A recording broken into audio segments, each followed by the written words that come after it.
बिस्मिल्लाहिर्रहमानिर्रहीम। अस्सलाम वालेकुम। लैलतुल क़द्र, शब क़द्र की दुआ।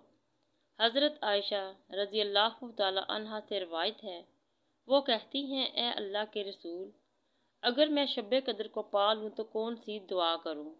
आप सल्लल्लाहु अलैहि वसल्लम ने फरमाया, अल्लाहुम्मा इन्नका अफ़ुव्वुन तुहिब्बुल अफ़्वा फ़ाफ़ु अन्नी। ए अल्लाह, तू माफ़ करने वाला है, माफ़ी को पसंद करता है, लिहाजा मुझे माफ़ कर दे।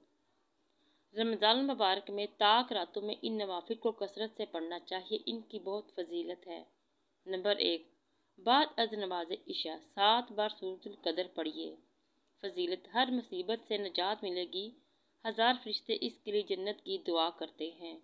नंबर 2, 2 रकात तरकीब, हर रकात में अलहम्द के बाद 1 बार सूरतुल क़द्र, 3 बार सूरत इखलास।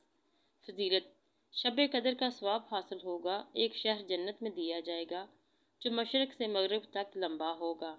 नंबर 3, 2 रकात तरकीब, हर रकात में अलहम्द के बाद 7 बार सूरतुल क़द्र, 7 बार सूरत इखलास।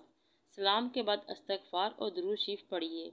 फजीलत, अल्लाह ताला इस नमाज के पढ़ने वाले को और इसके माँ बाप को बख्श देगा। नंबर 4, 4 रकात एक सलाम से तरकीब, हर रकात में अलहम्द के बाद 3 बार सूरतुल क़द्र और 7 बार सूरत इखलास पढ़नी चाहिए।